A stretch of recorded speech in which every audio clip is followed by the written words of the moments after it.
Antes de começar as perguntas, eu queria que o senhor falasse um pouquinho sobre o livro Como Tudo Começou, que eu, digamos, o meu, que o senhor me deu, foi extraviado. Muito provavelmente está na Universidade Federal do Rio de Janeiro, né, em posse de um estudante de ciências biomédicas que o emprestou, sem me avisar. Mas, enfim, está em boas mãos. Ele está esgotado. Olha, o livro esse ano, inclusive, agora no mês de outubro, ele estará completando 10 anos do seu lançamento. Algumas pessoas, inclusive, perguntaram, você não planeja fazer uma segunda edição? Ainda não. O material que está lá dentro do livro, que é contido no livro, é um material extremamente atualizado. Durante esses últimos 10 anos, alguns exemplos poderiam ser alterados, mudados, mas a essência continua exatamente a mesma.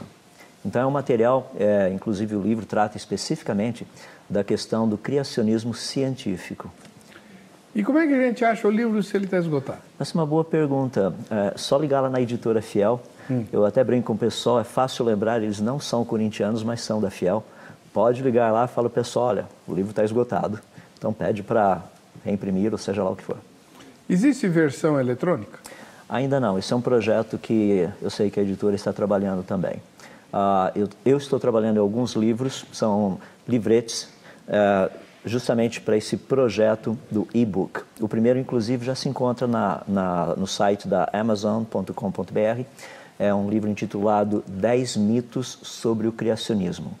São 10 áreas específicas que pessoas falam, o criacionismo é isso. Não é verdade. O criacionismo não aceita aquilo. Não é verdade. Então são as 10 áreas que as pessoas mais falam que o criacionismo é, ou ele não é, ou ele aceita, ou ele não aceita, que não são verdadeiras. Eu coloquei nesse livrete, 10 mitos sobre o criacionismo. Uma das perguntas que sempre emerge quando o senhor vem é a comparação entre criacionismo e a teoria do design inteligente. Aliás, o Dr. Eberlin esteve aqui recentemente falando sobre o design inteligente. Tem alguma diferença aguda entre as duas? Basicamente não. Deixa eu tentar ilustrar da seguinte forma. Imagine um círculo. Dentro desse círculo que eu estou montando aqui dentro estão todas as propostas do criacionismo científico, todas elas. Uma das propostas que o criacionismo científico tem é exatamente a proposta do design inteligente também. Então, o design inteligente seria um círculo menor dentro desse círculo maior que é o criacionismo científico. Então, na teoria dos conjuntos que a gente aprendia na matemática, ele está inserido no conjunto do criacionismo. Correto. Perfeitamente. Uma das coisas que tem chamado muito a atenção, professor Adalto, inclusive nós aqui nessa emissora fizemos aí uma exibição de uma entrevista do senhor, um pedaço da entrevista do senhor, a respeito do DNA mitocondrial. E isso a gente não vê a ciência falar, ninguém alardeia, mas é um fato científico. O que é o DNA mitocondrial e como foi que ele surgiu na história da ciência?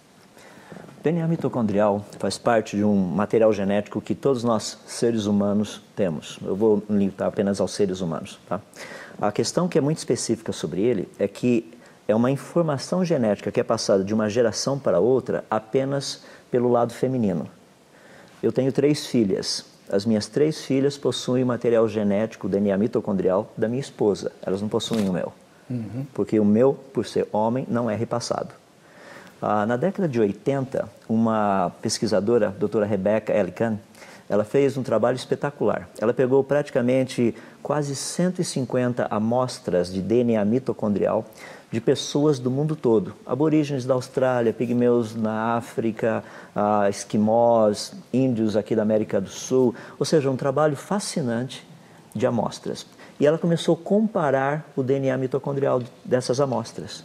A conclusão que ela chegou foi totalmente inesperada. A conclusão foi que todas essas pessoas, independente de qual grupo elas pertençam ou tenham pertencido, teriam vindo de uma única e mesma mulher. Tanto é que o estudo hoje é conhecido como EVA mitocondrial. O fascinante disso é que eu não posso chegar e dizer assim, está vendo, olha, isso aí está provando a Bíblia. Mas o que a ciência chegou à conclusão que é exatamente aquilo que a Bíblia tem dito o tempo todo, que que todos os seres humanos vieram de uma única e mesma mulher. Isso é década de 80. Então, tem 30 e poucos anos. Correto. Essa descoberta. Não seria, assim... Por que a gente não vê os jornais falando bastante disso, noticiando? Até brinquei com o senhor na outra entrevista, né? Ah, cientista publicou no boletim da igreja. Atualmente está quase essa situação. As pessoas dizem que os criacionistas não publicam. Não é que nós não queiramos publicar. É que o material que nós temos a oferecer é contrário ao status quo que a ciência possui hoje, ou seja, o posicionamento científico. Deixa eu dar um exemplo bem simples. Água. Nós tomamos água o tempo todo. Pergunta, de onde veio toda a água que tem no planeta Terra? Até pouco tempo atrás diziam, a água que tem no planeta Terra veio dos cometas. É bem interessante porque tem uma sonda espacial que fez uma pesquisa específica num cometa e foi uma sonda, a sonda Rosetta. O trabalho foi espetacular porque foi possível comparar o tipo de água que está no cometa com o tipo de água que está na Terra. Deixa eu ilustrar. Hidrogênio possui um próton e um elétron. Tem um outro elemento químico que nós chamamos de deutério, que é apenas um hidrogênio que tem um próton e um nêutron e um elétron. É o tal pesado. Forma a chamada água pesada. A proporção de H2O, e o deutério é D, letra D. A proporção de H2O, D2O da água do planeta Terra não é a proporção de H2O, D2O que nós temos nos cometas. Em outras palavras, a água do planeta Terra não teria vindo dos cometas. Ninguém falou disso. Ninguém falou mesmo. E a lista do que não foi dito cresce a cada dia. A sonda pousou no cometa, fizeram um estardalhaço danado, claro, um grande feito, imagina, uma sonda pousar no cometa, espetacular. Mas isso eu não sabia que tinha acontecido, não. Entre muitas outras que nós temos visto. Aqueles que estão me ouvindo e gostam da parte da ciência, tem um negócio que é fascinante. Se você olhar para as publicações científicas desses 25 comuns que você encontra nas publicações é inesperado ou fascinante, no sentido de nós não esperávamos isso. A minha pergunta é uma pergunta bem simples. Se o modelo está correto, por que nós não encontramos aquilo que o modelo diz que iria ser encontrado? Por que é fascinante, é inesperado, surpreendente? São as palavras mais comuns que você encontra nas publicações científicas. Pois é. Então, significa que o modelo naturalista que está sendo utilizado não está correto. Muito bem, estamos de volta com o programa Vejam Só. Hoje uma entrevista com o professor Adalto Lourenço. Sua área de atuação é física? Física, trabalho na área de física de superfície, mais especificamente entre trocas de energia entre superfícies metálicas e gases. E aplicações vão desde áreas de anticorrosão, sistemas de trocas de energia, por exemplo, asas de avião, paredes de satélite, esse tipo de coisa. Esse tipo de coisa, tá bom. Mas o senhor... Bom, a física é uma coisa engraçada, né? Porque mesmo o cientista físico, ele tem que dar resposta sobre a origem e o destino do universo. Como é que vocês fazem? Aqueles cálculos malucos lá do Einstein, que a gente vê em filme, como esse Aliás, um filme muito legal sobre três matemáticas que trabalharam para a NASA, né? São histórias baseadas em fatos reais e tal. Aquilo tudo, assim, dá para a gente entender? Dá. Tem algo que é fascinante quando nós estudamos a natureza, duas coisas fascinantes específicas. Uma são os processos naturais que nós encontramos na natureza. Por exemplo, chuva, arco-íris, crescimento de uma planta, transpiração, erosão, corrosão, esses são processos naturais. Citei só alguns, tem um monte deles aí. E a outra são as leis da natureza. As leis que regem, fazem com que esses processos naturais funcionem. Então, ao conhecermos esses processos naturais e as leis da natureza, a ciência tem condição de afirmar claramente se algo teria sido criado ou se algo teria surgido espontaneamente. Daí a razão do porquê nós podemos olhar para o passado e dizer se foi criado ou se teria surgido espontaneamente. Essas são duas duas áreas assim fascinantes de pesquisa, porque muitas pessoas falam assim, mas talvez tenham muitos processos naturais que ainda não sejam conhecidos. É possível, mas a grande maioria, eu posso afirmar que nós já conhecemos. Estão bem definidos. Pois é. O Dr. Eberlin, ele, na entrevista que ele teve conosco, ele disse que a ciência hoje, desde o iluminismo, tornou-se cada vez mais reducionista, reduzindo tudo a matéria, tempo e espaço. Correto. Eu acho que é isso, né? Porque matéria e energia é a mesma coisa. Correto. Então, a matéria, tempo e espaço. O senhor acredita nisso? Olha, deixa eu colocar da seguinte forma, mostrando como não é só isso. As leis da natureza, por exemplo, elas não mudam. Portanto, uma das características delas é serem eternas. As leis da natureza, eu não consigo pegá-las. Eu não consigo pegar, por exemplo, gravidade, segurar aqui e falar, está aqui a gravidade. Então, elas são transcendentes. E a lista vai. Todas as características que nós encontramos das leis da natureza, você encontra também no Deus das Escrituras. Porque Ele é o autor das leis. E Ele colocou nas leis algumas das suas características. Que interessante. Nunca tinha ouvido isso. Não somente isso, as pessoas vivem perguntando, falando assim, mas todas as religiões por aí dizem que o Deus delas é que teria criado o universo, a vida e tudo mais. Eu falo, isso não é possível. Porque é muito fácil provar quem é o Criador. Por exemplo, vamos analisar a natureza de uma forma geral, tá? Tempo, passado, presente e futuro, 3 em 1. Espaço, largura, altura, profundidade, 3 em 1. Base da matéria, que são os átomos, prótons, nêutrons e elétrons, 3 em 1. Base dos prótons e dos nêutrons, 3 quarks em cada um deles. Estados básicos da matéria, sólido, líquido e gasoso. Quem estuda música tem melodia, harmonia e ritmo. Você encontra 3 em 1 em todo lugar. De onde vem a ideia de 3 em 1? Credo, doutor, está me assustando. Não é fascinante? Porque o Deus das Escrituras, o Criador verdadeiro, deixou a sua assinatura na criação. A criação é 3 em 1, assim como Ele é 3 em 1. Não tem como escapar. Isso é forte. Agora, doutor, por que a linguagem do Gênesis é assim tão mitológica? Ou não é? Não, ela não é. Deus tem uma maneira muito bonita de contar a história, para que qualquer pessoa possa entender. Por exemplo, a Bíblia nos informa que Adão foi feito do pó da terra.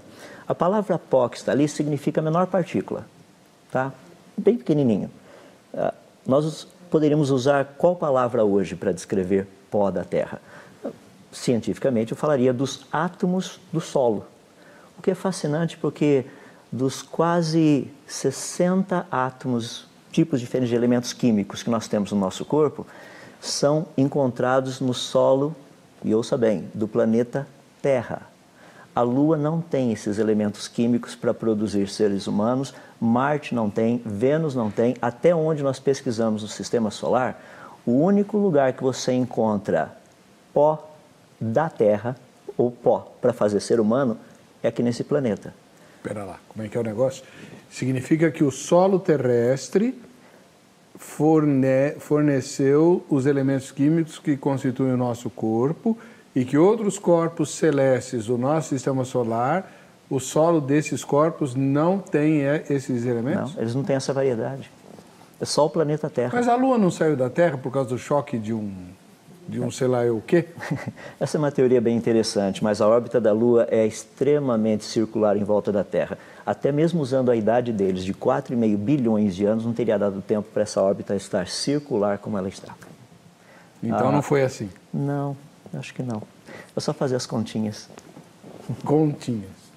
Então, aí, doutor, a gente entra numa questão complicada.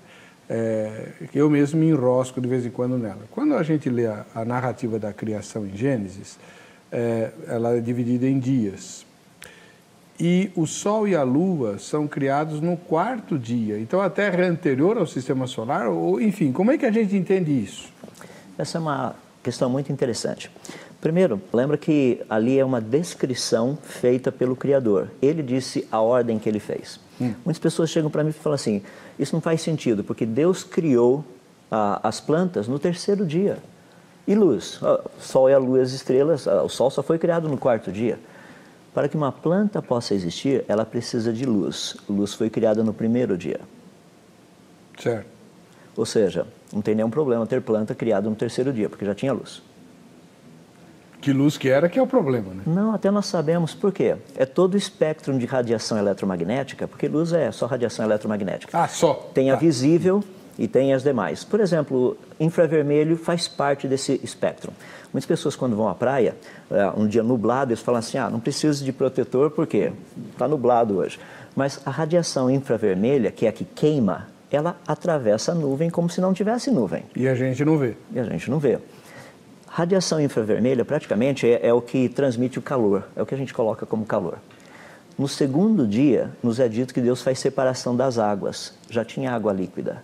Se tem água líquida, tem radiação infravermelha. Então você tem o pacote todo. No terceiro dia, Deus faz separação, faz aparecer a porção seca das águas. Inclusive tem um detalhe muito interessante ali, que diz que Deus chama a porção seca, que é singular, ele chama de terra. Nós a chamamos de Pangeia. A Bíblia é o único livro que diz que na sua origem o planeta Terra tinha um único continente. Parece científico, não parece? Bastante. E é. Mas e aí no quarto dia? No quarto dia Deus traz à existência Sol, Lua e as estrelas. Mas como é que era o sistema solar e o universo, então, até o terceiro dia? Essa é a parte que é fascinante, sabe por quê? Você para e pensa, o Criador, ele está fazendo um projeto, ele está desenvolvendo um projeto, e dá para perceber que houve um planejamento. Dias 1, 2 e 3, ele cria coisas, dias 4, 5 e 6, ele complementa com aquilo que ele criou. Por exemplo, no dia 1, ele cria a luz e faz separação entre luz e as trevas. No dia 4, ele cria o Sol, a Lua e as estrelas. Agora, o Sol é responsável para continuar fazendo o processo de luz e trevas. Tá? Ou seja, a emissão que vem de lá. No segundo dia, ele faz separação das águas e cria o firmamento. No dia 5, ele cria os animais que voam para o firmamento e os animais que vivem nas águas, do jeitinho que estava lá no dia 2, firmamento e águas. No dia 3, ele faz aparecer a porção seca e cria a relva. No dia 6, ele cria os animais terrestres e os seres humanos. Ou seja, você percebe que seria quase que como uma linha de montagem.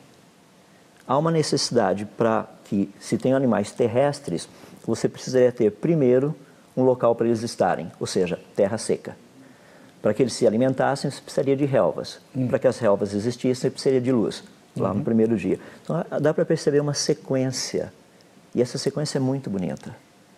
É uma sequência que mostra o mais eficiente possível. É possível pensarmos, então, que Deus, de fato, começou tudo com a Terra era, ou pensando num geocentrismo, porque a narrativa é geocêntrica. Essa é uma área, assim, também interessante na física. A minha pergunta é o seguinte, seria possível o universo ser geocêntrico? Depende das equações que nós estivermos usando. O que você gostaria de colocar como centro? Por exemplo, imagine um avião, tá? O avião está se deslocando a, digamos, a 800 km por hora. Eu estou sentado bem lá na frente, mas eu resolvo ir até o fundo do avião. Então eu estou andando dentro do avião. Qual é a minha velocidade? Depende. Depende. Eu estou medindo a velocidade dentro do avião ou alguém que está observando lá de fora do avião? Qual é o meu referencial? O avião ou fora do avião? Eu estou medindo, por exemplo, o sistema todo. A Terra está no centro do quê? Eu não sei, o universo é infinito? Não, o universo é finito. Ah, é? É. A radiação de fundo, por ser exatamente a mesma, mostra que o universo é finito. Essa radiação de fundo é uma micro-radiação de fundo, dá mais ou menos uns 3 graus Kelvin, 270 graus Qual abaixo do o tamanho zero. do universo, então? Se eu fosse dizer com precisão, é o dobro da metade, mas isso não significa nada. Então eu teria que dizer que é exatamente aquilo que nós acreditamos seria cerca de mais ou menos 93 bilhões de anos-luz. Um ano-luz equivale a mais ou menos 9,5 trilhões de quilômetros. Então, para ter uma noção do universo todo, teria que multiplicar 93 bilhões por 9,5 trilhões. Tá, ok. Não precisa fazer isso. Não, mas deixa eu só falar o que seria interessante, só rapidinho. Se você quiser fazer a conta, faça. Agora, o que me fascina do Deus da Bíblia, que é o Deus que eu creio, que chamo de meu Pai, é que Ele literalmente mediu os céus a palmos. Tem nome para o número que dá a conta? Um montão. Isso é um bom número. Tá bom. E aí, seria possível dizer que a Terra está mais ou menos na metade desse... Tem algumas medições que são muito interessantes, que estão relacionadas como as galáxias se agrupam. Certo. E um estudo que foi feito há cerca de mais ou menos uns 10 anos atrás, 10 a 15 anos atrás, mostrou algo muito interessante.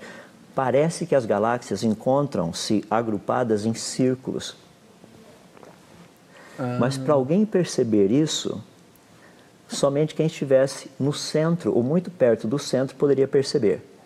Seria mais ou menos assim. Imagina uma piscina, água bem parada, e você joga uma pedrinha na piscina. Certo. Então começam a formar aqueles círculos.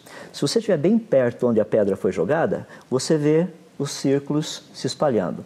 Mas se você estiver lá do outro lado da piscina, no mesmo nível da água, você só vê com uma paredinha de água chegando até você. Você não tem noção que aquilo é um círculo. Entendi. Pelo fato de nós termos visto esses círculos de galáxias, a impressão que nós temos é que nós estamos muito próximos do centro, se não no centro. Interessantíssimo isso. Isaac Newton, que foi um grande físico também, né? É dele a equação sobre a gravidade? Uhum. Eminho é mão dividido por D2 e tal, é isso? É isso aí mesmo. Ainda lembro, olha só, hein? Só? Eminho é a massa do menor vezes a massa do corpo maior dividido pelo quadrado da distância. Tem que colocar a constante gravitacional ali no meio, que é o G. G vezes M1, M2 dividido por R ao quadrado. Só por curiosidade, esse G que Newton colocou ali, é que eu não sabia explicar, pode ver que o G é maiúsculo, que é da palavra God na língua inglesa. É? Não, mas a gravidade nas equações é G também. G também. Legal. É verdade que Newton foi superado ou desmentido por Einstein? Einstein fez uma proposta que é algo bem interessante. A proposta de Newton, ela funciona muito bem para aquilo que nós chamamos da física clássica, ou seja, para corpos grandes, para coisas grandes. Quando você trata do mundo atômico e subatômico, você percebe que as equações, ou a equação de Newton não funciona do jeito que deveria funcionar. Ou seja, é uma equação que é uma aproximação de alguma outra coisa. Einstein procurou descrever isso daí também para o pequeno mundo subatômico e atômico que nós temos. Então é a parte da teoria da gravitação proposta por Einstein. Essas duas praticamente se complementam, mas ainda o trabalho continua porque a ideia principal, e Einstein praticamente gastou uma boa parte do final da sua vida naquilo que é chamado de teoria dos campos unificados. É tentar juntar gravidade com eletricidade e magnetismo. Por quê? São coisas diferentes? Claro que são coisas diferentes, eu sei. Mas por que campos diferentes? Só curioso também que são três, gravidade, magnetismo e eletricidade. Só por curiosidade. São áreas, por exemplo, o trabalho feito por Maxwell, James Clerk Maxwell, ele conseguiu juntar eletricidade e magnetismo. Então, nós temos as 4 equações de Maxwell. Mas o magnetismo não é decorrência da eletricidade? E eletricidade também é decorrente de magnetismo. Os dois trabalham juntos. É por isso que a gente, nesse caso, você tem o campo da eletricidade, o campo da gravidade. Esses dois campos foram unificados através do trabalho de um cristão, por se falar nisso. Maxwell era um cristão, um homem muito devoto a Deus e às Escrituras. Ele conseguiu unificar. Ninguém conseguiu unificar ainda essas duas, que agora já estão juntas, com gravidade. Esse é o trabalho que muita gente tem trabalhado por aí. Professor, dá para explicar o que é gravidade? Com o conhecimento que nós temos até o presente momento, não. É por isso que eu comento com as pessoas que é algo fascinante. Muitas pessoas falam assim, mas o que é gravidade? Na verdade, nós não sabemos. Nós sabemos como ela funciona. Nós vemos a reação dela. Pessoas chegam para mim, eu uso esse exemplo de uma forma muito prática, eles falam assim, mas quando você fala a respeito de Deus, fala assim, vamos comparar Deus e gravidade. O G de God. Quando você pensa em gravidade, você vê a gravidade? Não. Não. Você pega a gravidade? Também não. Mas é possível senti-la? É impossível deixar de sentir. Não é interessante? Agora, indo um pouquinho adiante, a gravidade é a força de atração, certo? Pelo menos é um modelo que nós temos. Isso, a força de atração entre dois corpos. Está na razão direta do produto das massas pelo quadrado da distância. Muito bem. Ok. Esses corpos se atraem porque eles são metálicos? Ou por que eles se atraem? Se você puder responder essa pergunta, eu também, a gente recebe um prêmio Nobel. Ninguém sabe. Nós sabemos que eles se atraem. O porquê eles se atraem ainda continua sendo uma incógnita. O que faz com que massa, e não precisa ser metálico, não precisa ser magnético, não precisa ser elétrico, nada. Porque Júpiter é gasoso e tem gravidade? Correto. O Sol é uma bola de gás praticamente. Tem gravidade, uma gravidade gigantesca, inclusive capaz de manter todos os planetas girando em volta dele. Então, gravidade é alguma coisa muito interessante. Até agora, ninguém conseguiu exatamente saber o que é. Tem várias propostas, mas à medida que a pesquisa avança, aquilo que tem sido colocado como gravidade... E os astros giram por causa da gravidade? Essa é a razão da coisa. Muito bem bolado por falar nisso, né? Eu acho que Deus foi muito sábio em criar um sistema tão específico como esse. Imagina se não houvesse gravidade, nós aqui no planeta Terra. Imagina assistir um jogo de futebol, cada vez que o cidadão chuta a bola entra em órbita. Quer dizer, não entra em órbita, ela vai embora para o espaço. Ou seja, gravidade é algo fascinante. E ela atua em todos os lugares do universo. É por isso que nós conseguimos olhar, inclusive, galáxias muito distantes e vermos, inclusive, o que está atrás delas. Porque quando nós temos muita massa, ou seja, um campo gravitacional muito grande, várias galáxias juntas, muita matéria ali, essa matéria toda junto funciona como se fosse uma lente. Então, essa que é a tal da lente gravitacional? Lente gravitacional. Então você consegue ver o que está lá atrás. Porque ela passa por ali ser mais ou menos, aqui está a lente, eu estou desse lado observando. Certo. Desse lado aqui está alguma coisa que eu não consigo ver. Mas como essas galáxias têm uma massa muito grande, elas funcionam como se fosse uma lente ampliando essa luz que vem aqui de trás, passando por aqui. Eu consigo daí ver o que está ali atrás. Foi através desse tipo de lente gravitacional que os cientistas descobriram galáxias que estão a mais ou menos quase 13 bilhões de anos-luz de distância da gente, que têm uma massa gigantesca. Para eles foi uma surpresa. Por quê? Porque o universo estaria, dentro da teoria deles, teoria naturalista, estaria nascendo. Mas como seria possível ter um bebê nascendo com um corpo de adulto? Então... professor Adalto Lourenço, uma das críticas mais comuns que, não precisa nem ser cientista, pessoas mais esclarecidas um pouquinho, fazem a narrativa da Bíblia, do livro de Gênesis, em relação ao dilúvio. De onde veio toda aquela água lá? O senhor falou no bloco anterior sobre a água do planeta Terra e provou que a água do planeta Terra só é do planeta Terra, a água dos cometas é diferente, e isso é bem interessante. Mas de onde veio a água do dilúvio? O dilúvio é um mito ou é um fato que a ciência pode provar? E se pode, ele é global ou localizado? Essa é uma pergunta também muito interessante. Olha só, existem cerca de 250 relatos espalhados pelo mundo todo. Os aborígenes da Austrália têm, vários grupos na África, inclusive os pigmeus possuem, ou seja, 250 grupos espalhados pelo planeta todo. Tem os seguintes relatos, se nós pudermos resumir nos elementos principais. Um dos seus antepassados teria salvo os animais num barco por causa de uma grande inundação causada pela ira dos deuses ou de um deus. 5 elementos. A pergunta científica, no fundo é matemática, que nós temos que fazer é o seguinte: qual a probabilidade de 250 culturas terem inventado exatamente a mesma mentira? Ou seja, nós não estamos tratando com um mito. É algo que ficou guardado como parte, como memória coletiva de todas essas culturas ao longo de todos esses anos. Esse é o primeiro ponto importante. O segundo ponto, que é muito interessante, a pergunta de onde teria vindo toda a água. A Bíblia diz que a água não veio de cima. A Bíblia diz que romperam-se as fontes do grande abismo. A água veio de baixo. Em 2013, no estado de Rondônia, foi encontrado um diamante, sendo que 1,5% da sua massa é água. Isso significa que o planeta Terra já teve um oceano gigantesco lá embaixo. Não está mais lá. Ajuda? Mas não é fogo que tem no centro da Terra? Isso tem que descer bastante. Estou falando assim de mais ou menos uns 50 quilômetros de profundidade. Lembra que se nós descermos, são mais ou menos 6.370 quilômetros descendo. Tá? Estou falando só de uns 50. Só para falar nisso, para as pessoas terem uma noção, se a gente pegar o que a gente chama de crosta terrestre, a terra firme, essa parte que a gente está em cima, e compararmos com o ovo, ou seja, se nós fizéssemos um ovo do tamanho do planeta Terra, a casca do ovo seria muito, muito, muito maior do que essa casquinha que a gente mora em cima dela aqui no planeta Terra. Ou seja, mais ou menos uns 50 quilômetros abaixo, de 50 a 100 quilômetros, já houve um oceano gigantesco nesse planeta que não está mais lá. Então não foi chuva? Não, a chuva foi o resultado dessa água vindo de baixo. Esse é o resultado. Como assim? Se a água vem de baixo, ela não chove? Lembra que ela está sob pressão.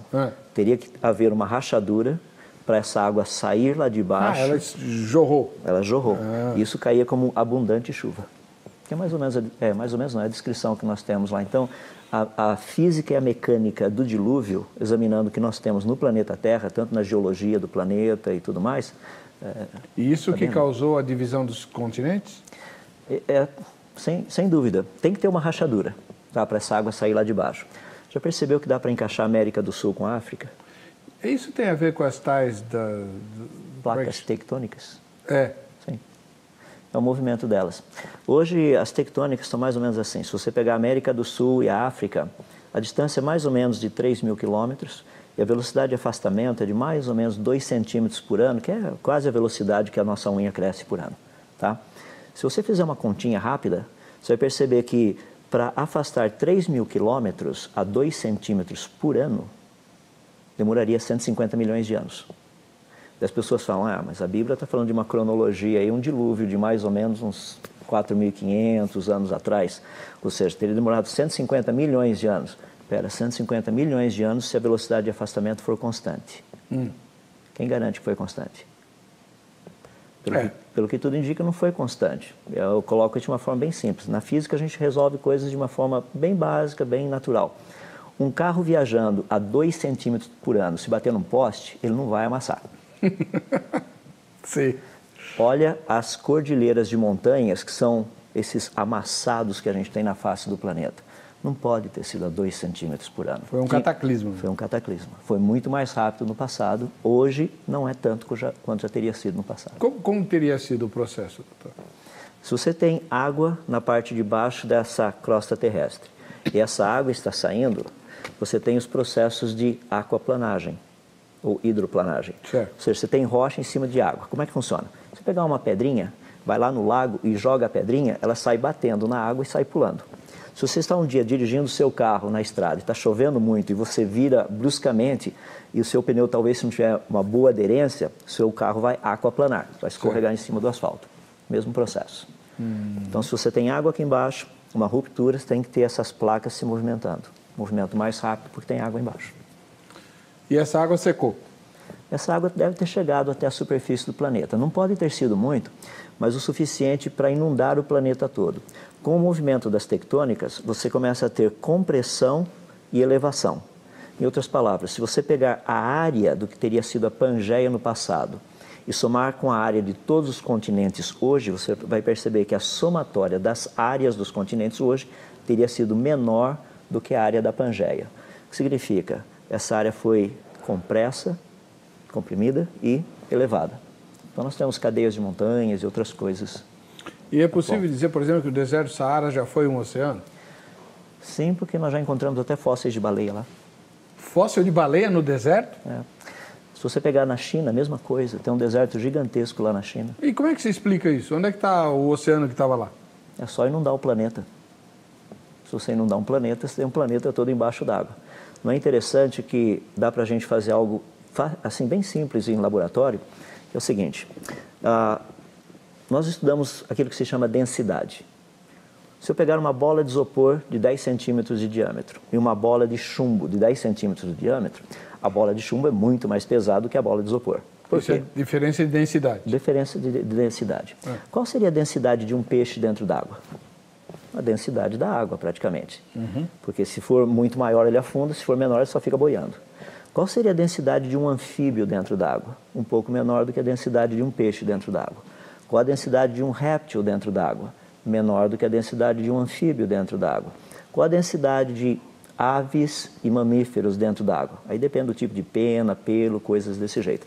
Mas seria menor do que a densidade de um réptil dentro d'água. Vamos pegar os 5, desculpe. Temos peixes mortos, anfíbios mortos, répteis mortos, mamíferos e aves mortos, todo no meio de uma misturada de lama e água aí.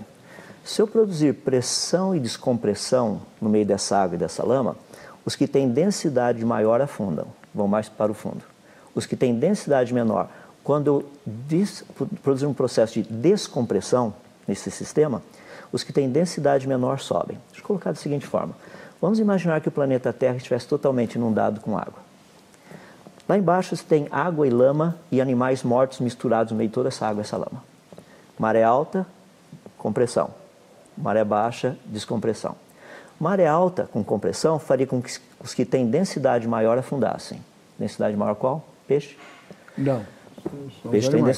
São os peixes, estão lá embaixo. Densidade menor seriam mamíferos e aves. Ou seja, quando você tem maré alta, a pressão é maior, os que têm densidade maior afundam. Maré baixa, densidade menor, os que têm pressão menor, os que têm densidade menor sobem.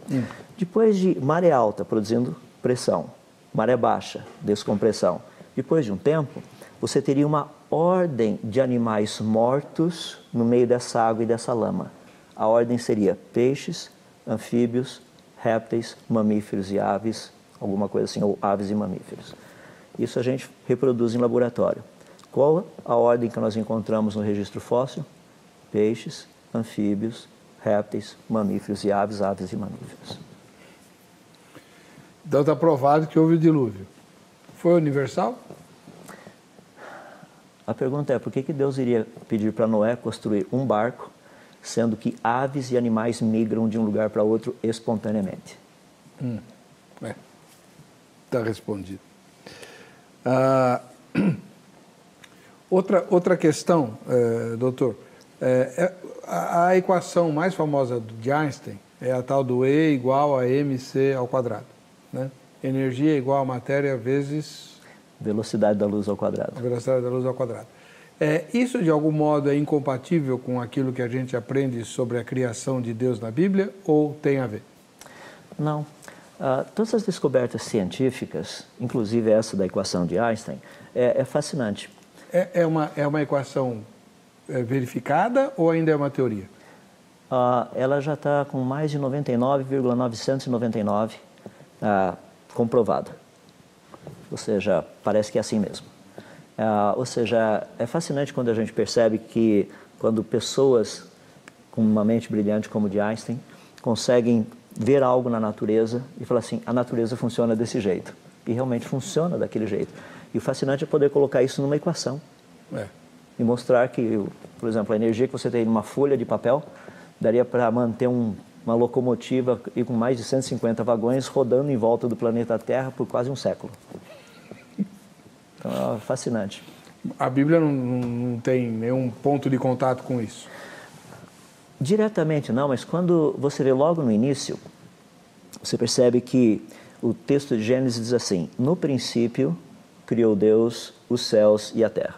No princípio, tempo, os céus, espaço, a terra, matéria.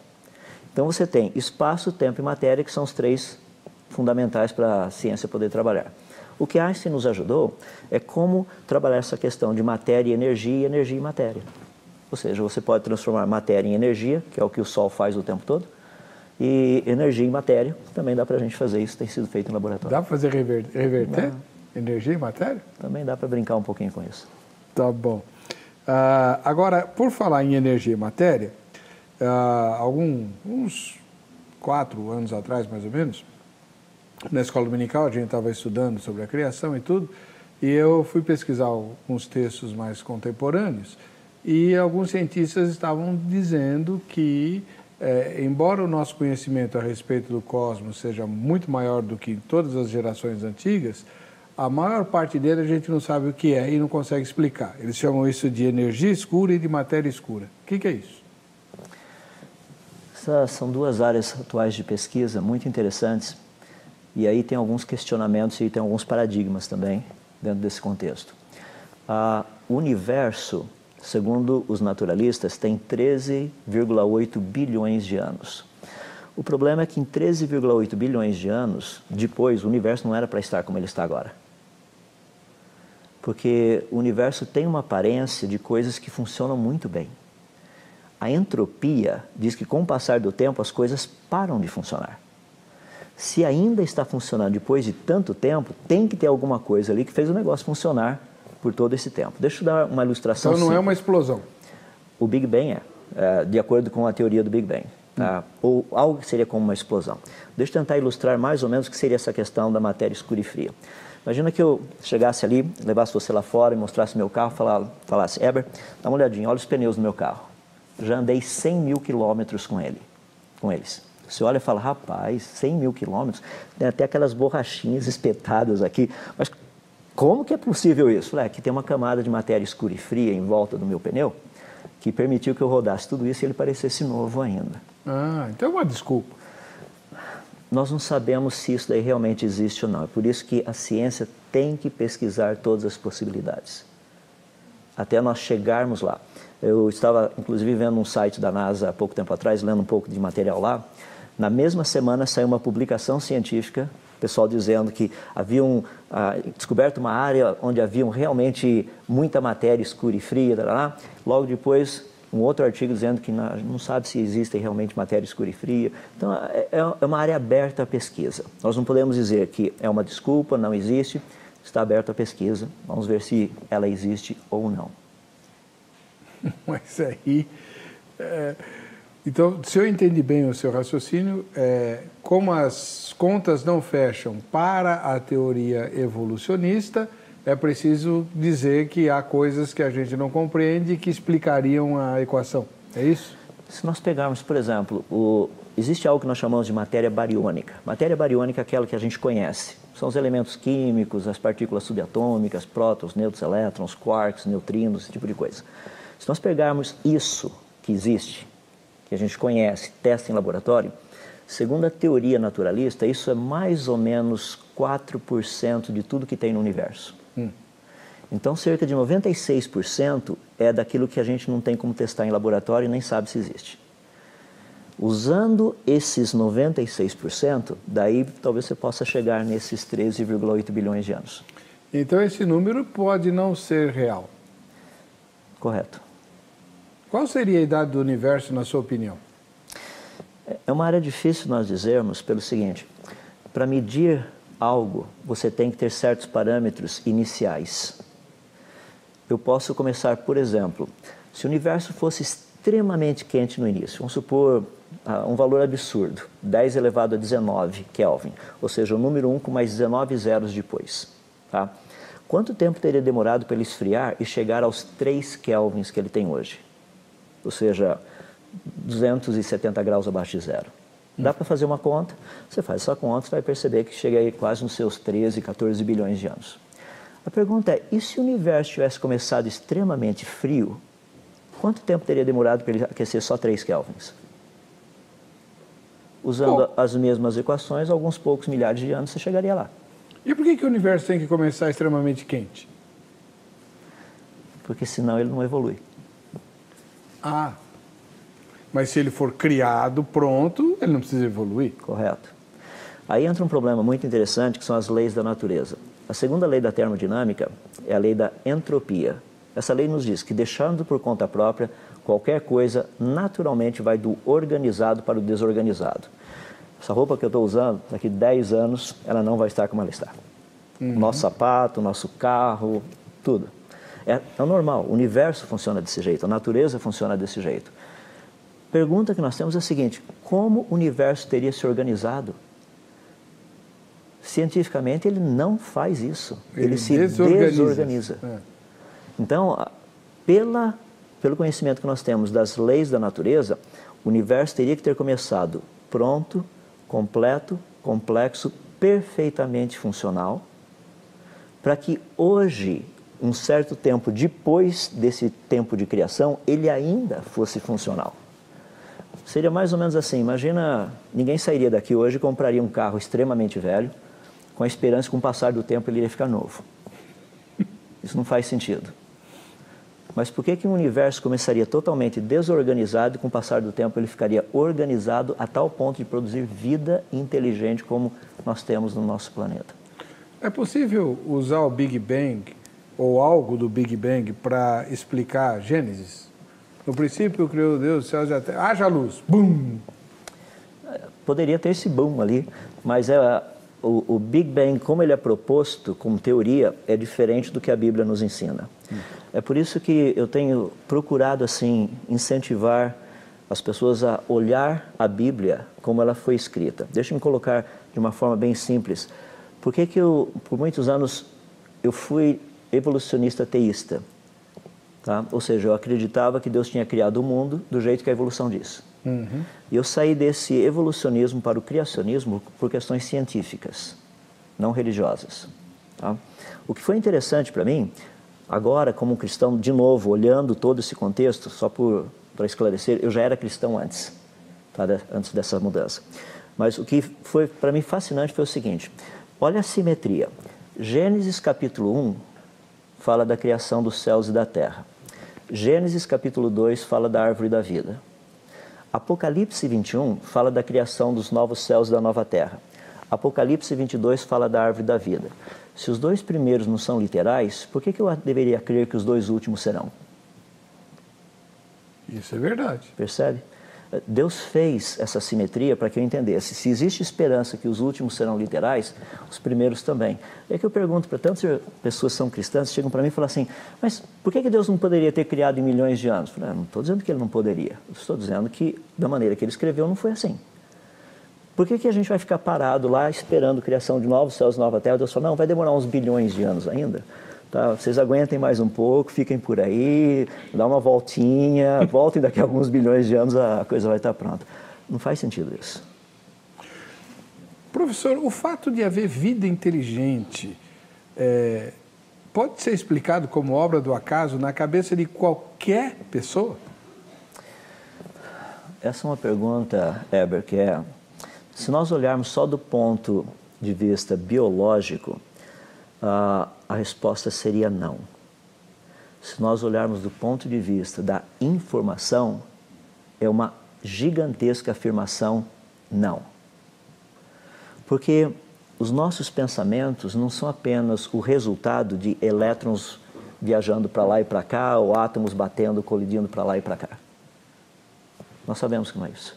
Porque se esse fosse o caso, tudo que nós estamos falando ou pensando não teria valor nenhum, porque é só colisão de elétrons e tudo mais. Então não faz sentido. Isso que me intriga. Alguém que se dedica a estudar de maneira profunda as coisas que existem, chegar à conclusão de que isso tudo é obra do acaso mais o tempo, é uma teimosia muito grande não querer enxergar a verdade. É que no fundo, se você parar e pensar, toda proposta, seja ela científica, filosófica, no fundo nós estamos procurando responder o seguinte, o que Deus disse é verdade ou não? Se nós partirmos do princípio que o que Deus disse não é verdade, nós temos que criar a nossa própria cosmovisão. Como as coisas teriam começado? Como que elas chegaram até aqui? Portanto, para o senhor, com tamanho conhecimento e profundidade, acreditar na literalidade da Bíblia é uma resposta inteligente? Totalmente, totalmente. A Bíblia faz afirmações científicas. Todas elas estão corretas. Por exemplo, livro de Jó, capítulo 26, verso 7. Deus estende o norte sobre o vazio e faz a terra pairar sobre o nada. Duas afirmações científicas. A terra paira sobre o nada? O planeta Terra? Claro, não tem uma coluna segurando, ou elefantes, ou coisas desse jeito. Não. Como alguns povos no passado já imaginaram que havia um elefante em cima de outro elefante, em cima de todos esses elefantes estava o planeta Terra. Não, a Terra flutua. A primeira que é fascinante. Porque a primeira diz assim, que Deus estende o norte sobre o vazio. No nosso norte sideral foi descoberto no finalzinho da década de 90, comecinho dos anos 2000, um espaço vazio de mais de 1 bilhão de anos-luz. Segundo a teoria do Big Bang, não era para existir isso. Mas está lá. Deus estende o norte sobre o vazio. Está lá. Jó? Capítulo 26, verso 7. Infelizmente, doutor, o tempo acabou. A gente vai esperar a sua próxima visita. Todas elas muito surpreendentes, fascinantes e que remetem a nossa glorificação a Deus pelo conhecimento que Ele deu ao irmão e pela maneira muito humilde com que o irmão espalha esse conhecimento para glorificar a Deus e para atestar a veracidade das